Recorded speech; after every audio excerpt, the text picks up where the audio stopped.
My name is Loren Carter. I'm 34 years old, and for most of my life, my family treated me like background noise. Present, useful when needed, and easy to ignore when inconvenient. From the outside, we looked like the kind of American family people admired. We lived in a quiet, upper-middle-class neighborhood in Chicago. Our house had clean white siding, a blue front door, and a front lawn my mother insisted on keeping flawless.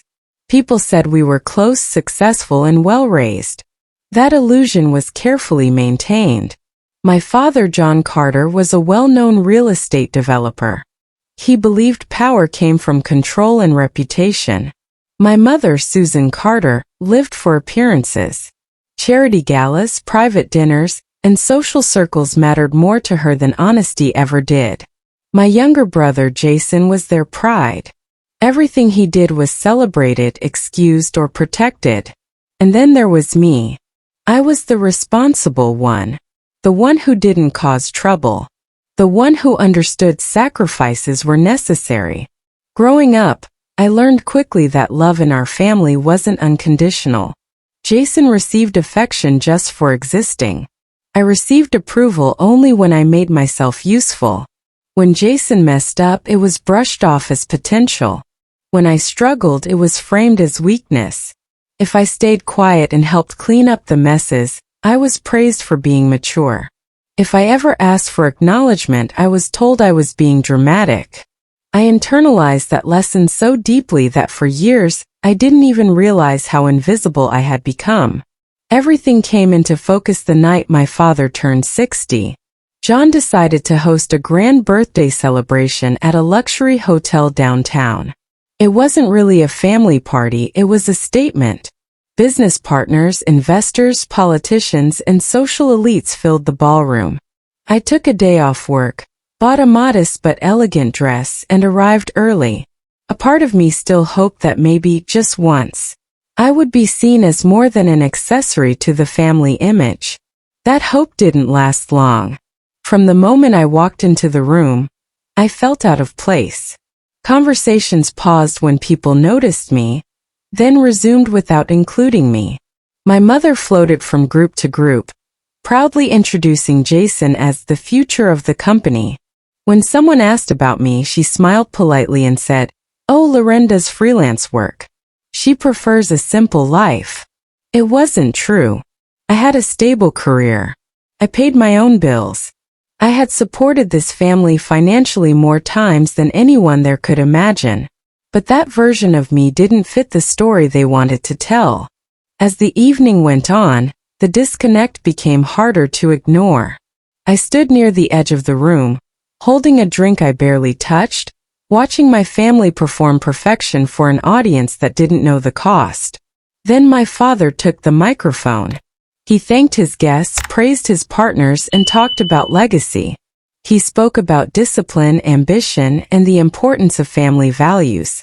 Finally, he turned toward Jason and smiled with genuine pride. He talked about how grateful he was to have a son ready to carry on his name and expand the empire he had built. Then he laughed lightly and added, "Some people are meant to lead the family forward. Others are just part of it." The room laughed with him. Jason raised his glass, enjoying the attention. My mother smiled as if the comment was charming. Something inside me went quiet. I didn't cry. I didn't react. I simply understood with painful clarity that I had already been written out of their future.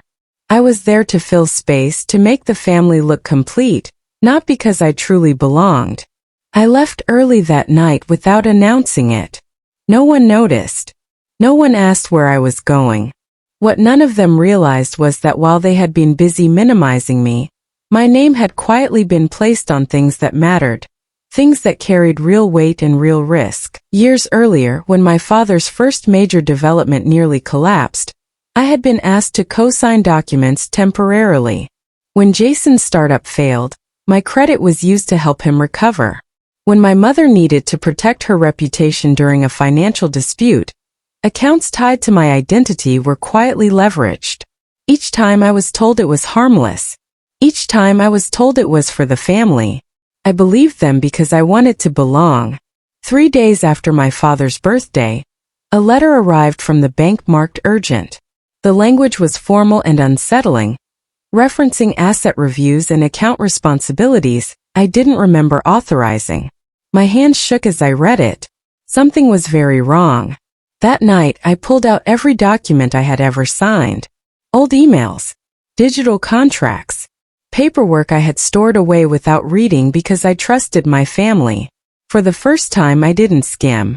I read everything. The truth was worse than I expected. Properties I thought were family-owned were legally tied to me. Accounts I had been told were symbolic were actively using my social security number. Lines of credit Jason treated like personal spending money had my name listed as a responsible party. I wasn't a background character. I was the foundation they had quietly built their safety net on. I wasn't helping them. I was protecting them from consequences. I didn't sleep that night. I stood by my apartment window watching the city lights, asking myself a question that made my chest ache. If I disappeared tomorrow, would they miss me, or just the access they had to my name? The answer was obvious. The next morning, I called Daniel Moore, an old college friend who had become a corporate attorney in New York. I didn't give him details over the phone. I just told him I needed help understanding what my name was attached to, and how to reclaim it. When we finally went through everything during a video call, Daniel was quiet for a long time. Then he said something that changed everything. "Loren, you're not trapped," he said. "You're exposed. And so are they." Over the next week, we reviewed every document carefully, legally, and methodically. He confirmed what I had started to realize on my own. My family hadn't just taken advantage of my trust. They had built their financial stability around my identity, without giving me control or transparency. I wasn't weak. I was underestimated. And for the first time in my life, I understood something powerful. If they could erase me from their story, I could rewrite it myself. They just didn't know it yet. Daniel didn't rush me. That was the first thing I noticed. While I was still shaking from everything I had discovered, he stayed calm, methodical, and focused. He didn't speak like a friend trying to comfort me. He spoke like a lawyer protecting a client. "We're going to do this clean," he said. "No emotional moves. No confrontations. Just paper and consequences." For the first time, that sounded better than revenge. We started with a full inventory. Every account, every property, every loan, every signature tied to my name. Daniel explained that what my family had done wasn't just unethical. It was reckless. They had assumed I would never question them. They had assumed I would always stay quiet. They were wrong. The most shocking discovery involved a commercial property on the outskirts of Chicago. I had been told years ago that my name was included for tax reasons. In reality, I was listed as the primary owner. John had control over operations, but legally the risk and the liability sat squarely on me. If something went wrong, I would be the one answering for it. Jason's situation was worse. Multiple lines of credit had been opened with me as a co-applicant, not a guarantor. That meant full responsibility. He had been using those accounts freely, missing payments, reshuffling balances, and assuming someone else would clean it up. That someone had always been me. Daniel laid out the options clearly. I could stay tied to everything and hope nothing collapsed. Or I could start detaching myself legally, formally, and immediately. I chose the second option. The first move was quiet. Daniel sent notices to the banks requesting account reviews and freezes where appropriate. He didn't accuse anyone of wrongdoing. He simply asked for clarification and temporary restrictions due to identity and consent concerns. Within 48 hours, my phone started ringing. I didn't answer. The second move was strategic. We scheduled meetings with 2 institutions that handled the largest accounts. Daniel joined me virtually.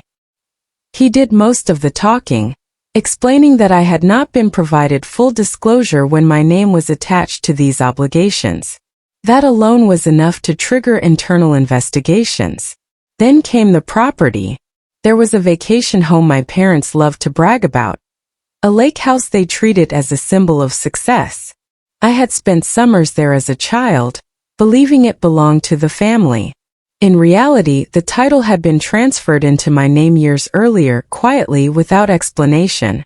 Daniel asked me a simple question. Do you want to keep it? I thought about my parents hosting parties there, showing it off to people who didn't know my name. I thought about how often I had been excluded, dismissed, erased. No, I said. I want out. Within days, the property was listed discreetly. No announcements.